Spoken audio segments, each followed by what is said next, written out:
Difficult investors. Oh my gosh, there is nothing worse for a syndicator, a fund manager, a business that's raised capital through syndication than a difficult investor. Dealing with difficult investors is really challenging. It's emotionally challenging and strategically challenging, trying to figure out the best mechanism in order to deal with them.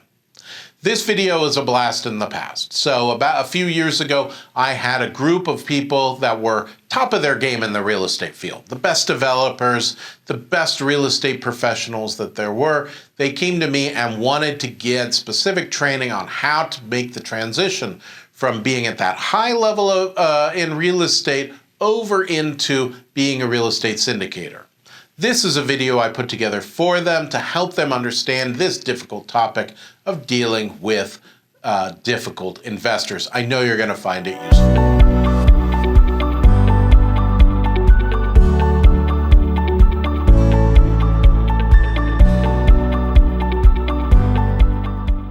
And in this particular video, we're talking about dealing with difficult investors. So I hope you find this video useful. When we decided to add this video, it really came out of a need to make sure that we have a tool and a mechanism and to deal with some types of investors who are a little bit more challenging than others. There's always this balancing act that we have, the need in order to fill up our investments and the need to work with people that we just like a lot. So we need to find that balance. And there are going to be times that you have investors that are a little bit more difficult to work with than others. I think it's important to start off this discussion with one basic tool or one basic thought. And that thought comes from Stephen Covey's book, 7 Habits of Highly Effective People. And it's the idea of seek first to understand and then to be understood. So when we come at things with that with that idea, we can come to it from a point of being able to really have an empathetic kind of ear and understand where the investor is coming from, help find that difficulty rather than us just having trouble with them and not having such a good relationship. So a lot of this material comes from a great book by Brinkman and Kirschner. It's called Dealing with People You Can't Stand. And that is kind of we don't want to admit that we can't stand a few of our investors. The reality is there are some investors you are going to have that are just that way. We're people, what can we do? So Brinkman and Kirschner identified 10 different types of people. And I present this to you because it gives you kind of a framework of once you can identify for yourself what kind of person this fits into, it might give you a little bit better tools for as you start working with them to try and understand where they're coming from and the best way to deal with them. The first and probably I think one of the most frequent I call bulldogs. They call them tanks. I like to prefer bulldogs because they're loud, they bark a lot, they're very aggressive. Ultimately, they don't hurt you, but they're very, very loud and they bark a lot. And they're constantly charging. The second one, and probably maybe one of the most frustrating, are who they call snipers. Now, these are the types of people who are always just giving you a sarcastic remark, or they're giving you some sort of rude comment. They just come in at that moment and just give you some nastiness, just to make your day not as pleasant. Third, in this industry, it's pretty common to meet the know-it-all. And these can be people who actually do know quite a bit and know their stuff, but they like to show it around that they do know it all. And this is certainly very common amongst your lawyers or your accountants or engineers. A lot of times we'll have these traits. Now, I'm certainly not saying that everybody who's a lawyer or an accountant or an engineer is one of these people, but a lot of times they find themselves in that kind of profession. The fourth category are the grenades. These are people who many times the best resolution is to just sort of nod your head, say, okay, and no, it's not going anywhere, and no, it's not going anywhere. I wouldn't just automatically know that somebody is a grenade, but when you've seen it over and over again, you recognize that that's what they are. Now, grenades, what they do is they come into a situation, they go on a rant, and then there's nothing meaningful out of that rant. There's nothing even about what they're talking about as part of that rant. They're just upset. Then there are the think they know it all. Then there's the think they know it all people. Now, these are the people who are overly cocky, think they know everything about real estate, but really know nothing at all. I certainly have had my experiences with these people as investors, and we'll go to what ultimately I find to be the best resolution for it in a little bit. So another is the yes people. And these people are difficult in terms of they making you a bad day. They're the ones who always say yes to you, but then at the end of the day, nothing really happens. They just seem to want to please you. Like you have them on the phone and you're explaining the investment, and they say, "Yeah, that's great. I can't wait to sign up," and then you can never get them to sign up. It's not that these people are trying to lie to you. It's that they're yes people. They're trying to please you. They don't like the conflict and they're running away from it. Then there are the maybe people.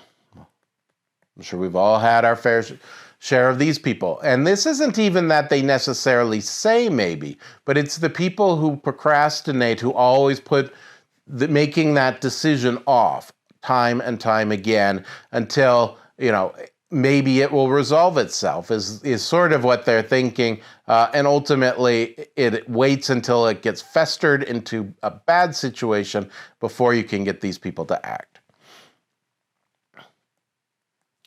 The eighth category is the blank wall. I have no idea how to deal with these people. I mean, if they want to engage in a conversation, I have no idea. So they're the people who you're talking to and they just kind of blankly stare at you, and I don't know what to say with those people. So if you have any ideas, please let me know. 9 is the are no people. These are your doom and gloom, the world's coming to an end people. And then 10 are your whiners. These people just want to complain. Now, we give you these categories of people out of their book, mostly as a framework so that you can see, well, there's these kinds of people, because I think it helps to categorize people and kind of understand where they're coming from before you kind of try and solve the problem. Again, Covey's words, seek first to understand and then to be understood. If you can understand that where they're coming from and how that emotion is coming at you, it's easier to get to the rationality of what's actually taking place. So what are the tools to actually do that? Well, there's really 9 steps to dealing with this, with the difficult investors. First, it's listen and ask yourself, are they more concerned about a fact or a person type problem? What I mean by this is a lot of times people will feel like they've been slighted and become more emotional because they haven't been included, for example. That happens frequently. So if you've got a situation where you need to make a decision for your investment, for your investors, and your investors don't feel included in that, even if you've got the voting rights where you don't, that's not an issue, your investors still want to feel like they're included sometimes. And so ask yourself, is this because of some personality thing where I had the ability to make a decision, I made a decision, it was a reasonable decision? Or is it that they feel like, have a problem on some more emotional or personal level? Then respond back and validate their concerns. I mean, you can certainly say, well, if I could certainly see why you'd feel that way, and if I were in your position, I'd feel that way too. I mean, that's a pretty safe statement. People tend to be fairly, not completely irrational, and so you should be able to reiterate that back and validate that concern. At least let them feel like they're validated. Don't lie to them, but let them feel like, you really do understand. Listen and then validate. And then probe for reasons why they feel that way. So again, if this was the issue of not having their voice heard in a situation where you had to make a decision, I would probe for reasons. Say, well, you understand that under the operating agreement that normally this is a decision that the asset manager gets to make, and that's why we made that. Does that make sense? In this particular circumstance, why is this especially important that you had that? Did you just want an opportunity to be heard on it? Okay, and so that way you're engaging in a real conversation. 4, summarize it back to them. And I think it's been somewhat underlying what I've been saying is assume the positive. I believe to my bone that nearly everybody is a good person. That 99.99999% of people are good people. And people want to do the right thing. And I also believe that 100% of people believe that they're doing a good thing. Now, there are truly evil people out there, but I think the evil people out there are people who just believe that they're doing a good thing and for some messed up reason. So go into that and assume the positive. Assume that what they're saying is for the benefit of everybody. So the next step is stay calm. So these are intake portion, and here's your resolution portion.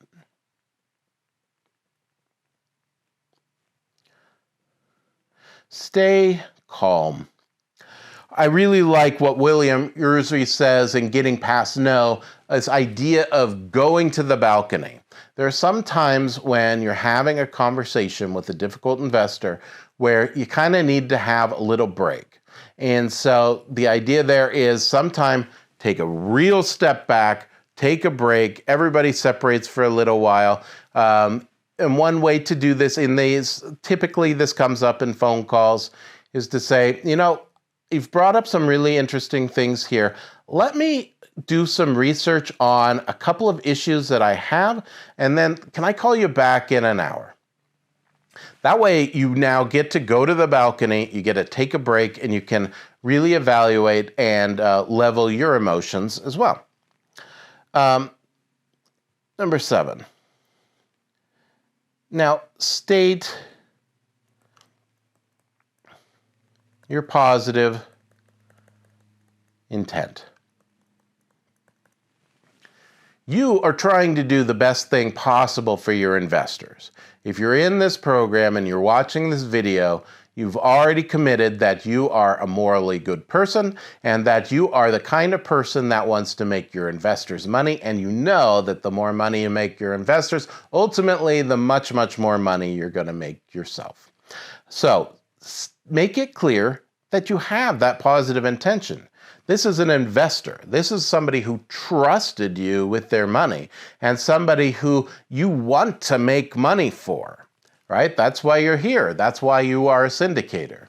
So state that intention so that they understand that you want the very, very best for them and all the other investors.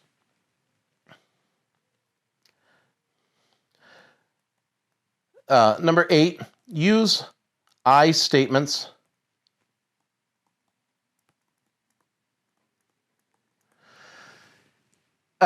This is a two-parter.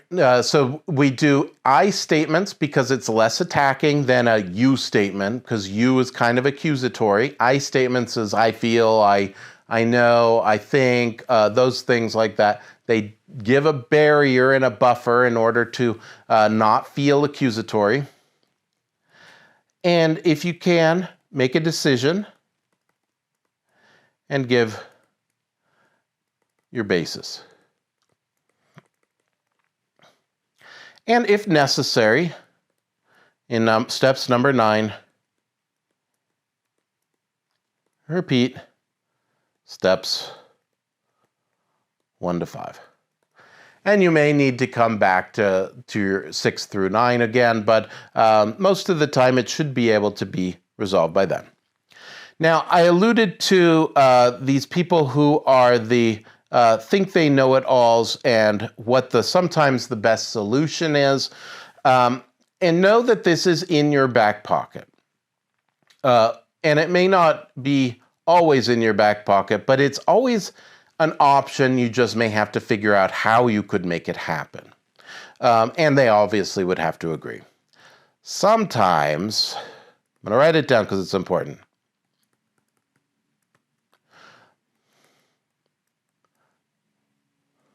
The best solution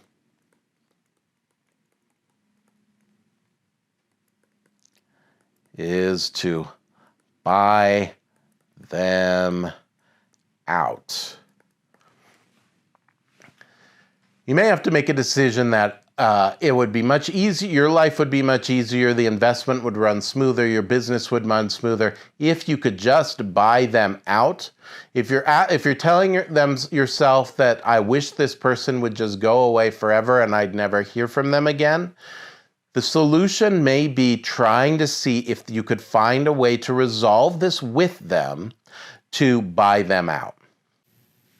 My wish for you is to never have to deal with a difficult investor, for you to have hundreds and hundreds and hundreds of very happy investors and all of them easy. Unfortunately, that's probably not going to happen. The more investors you have, the more likely it is you're going to end up with a difficult one or two, and it's just inevitable. It's going to happen as you keep going down this game. Now, does that mean we freak out and don't do it? Absolutely not, because it's still worth it at the end of the day. We just need to make sure that we maintain control to keep difficult investors, A, from becoming difficult, and then B, if they do become difficult, ways to manage that difficulty that we're having with them. Investors at the end of the day are entitled to get what you told them you were going to give them. So they're entitled to your very best work, and so they should definitely get that. They're entitled to communication, and you should be giving that to them as well. They need to know what's going on. When I'm talking about difficult investors, I'm not talking about people who are just getting what they're entitled to properly. They're the people who take it to the next step, who are people who are just over-asking, over-annoying, criticizing, things like that. You will end up with one, unfortunately. It is a fact of life. But hopefully this video will help give you some guidance in order to make it a little less painful. Now, my name is Tilden Moschetti. I am a syndication attorney with the Moschetti Syndication Law Group. How do I know so much about difficult investors? Because I've had a few. I do a lot of deals for myself in addition to helping my clients put together their own deals, syndications, funds, raise capital for their businesses. Sometimes it happens where they have a difficult investor, and I counsel them on the best ways forward with that too. Now, if I can help you put your syndication together, your fund together, raise money for your business under Regulation D, Rule 506B or Rule 506C, please give us a call. I'd be happy to talk with you and hopefully help keep you away from having to deal with difficult investors yourself.